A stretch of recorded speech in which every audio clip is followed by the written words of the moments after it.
Deti sú naša budúcnosť a to, čo do nich vložíme, sa nám raz opäť vráti. Napriek tomu je iba málo ľudí ochotných venovať sa i cudzím deťom a neočakávať za to honorár. I v Hlohovci máme tým dobrovoľníkov, ktorí sa rozhodli zmysluplne vyplniť deťom voľný čas a podať im pomocnú ruku, keď to najviac potrebujú.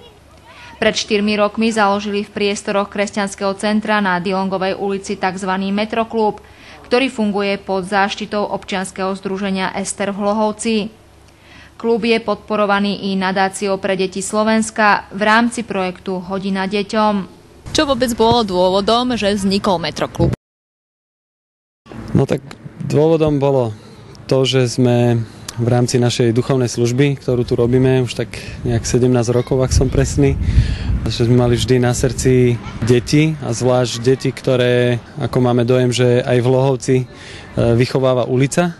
A tých voľnočasových aktivít aj v rámci môjho detstva tu nebolo vždy tak nejak moc na výber. Tak sa to vo mne v dospelosti upratalo, že by som rád deťom ponúkol niečo, čo som sám možno v detstve nemal. Tak to bol taký prvý taký impuls, že ponúknuť deťom miesto, ponúknuť deťom priestor.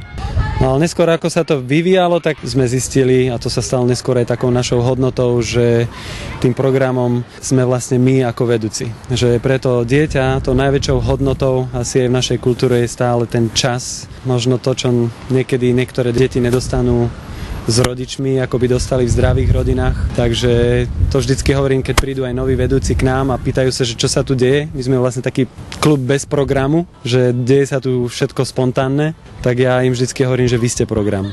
Vedúci všetci sú dobrovoľníci, takže väčšina z nich majú normálne zamestnanie a po zamestnaní sem prídu, dobrovoľne tu trávia s nami tento čas. Je nás tu asi tak 8 až 10 vedúcich takých, že skalných, domácich, pevných, alebo teda 3-4 rodiny, ktoré sa takto venujeme, ešte aj s našimi deťmi.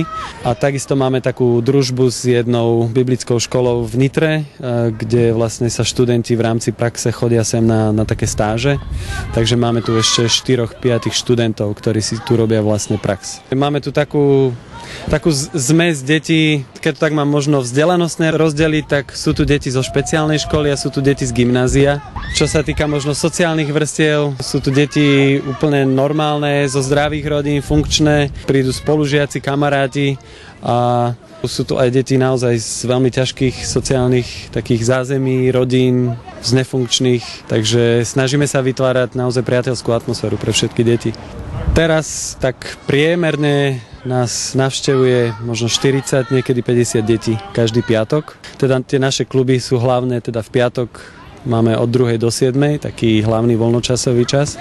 No a v útorok máme doučovacie kluby, tam navštevuje menej detí, pretože doučovaný ešte není veľmi veľký dopyt. Čo všetko v tomto klube robíte? Hrávame basketbal, futbal, matelauf, máme tu aj timeout, kde sa modlíme, vyprávame si o Bohovi. Máme tu spoločenské hry a výtvarnú, ako všetké kreativické práce. Hrávame Xbox, hrávame vonkajšie aktivity, chodívame na výlety, všelijaké. Čo vás náplňa v tomto klube?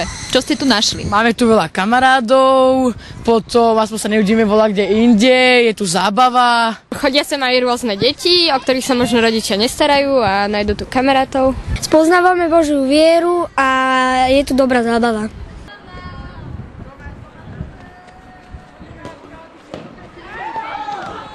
Ako vôbec funguje váš klub a kto vás podporuje?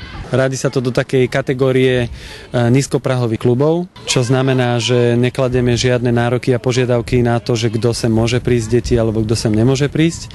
No a takisto do toho patrí, že vlastne deti v rámci takého vlastného záujmu si vytvárajú sami ten obsah toho voľného času. My sme tu pre nich ako keby taký podporný článok alebo taký most, že pre nich vytvárame vlastne ten bezpečný voľný čas. Ale uprostred toho klubu máme aj taký čas, voláme to, že timeout.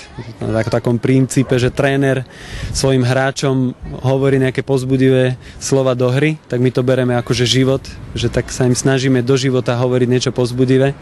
Takže tam máme taký príhovor, ktorý je založený väčšinou na Biblii, na kresťanských hodnotách a na problémoch, s ktorými sa vlastne deti v tomto veku stretávajú. Keďže to začalo dobrovoľne, tak ako všetko, tak začínalo to na kolene, takže aj z vlastných vačkov, z vlastnej peňaženky.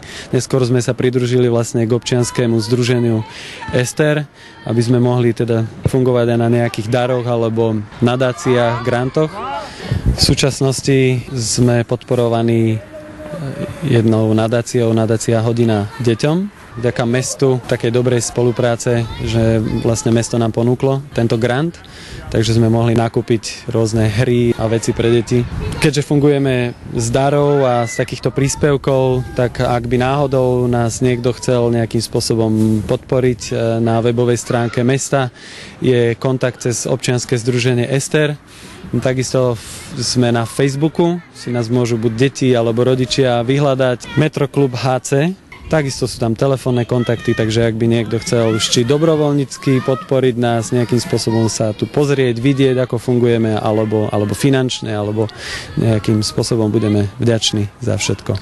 Metroklub Hlohovci sa chystá neskôr presťahovať do priestorov Centra pre týrané ženy Ester, nakoľko mu pre záujem detí kapacita na Dillongovej ulici už nepostačuje. Klub sa venuje i deťom z ohrozených rodín, a mnohé z nich tu našli nielen zmysluplné trávenie voľného času, ale i novú rodinu či bezpečie domova.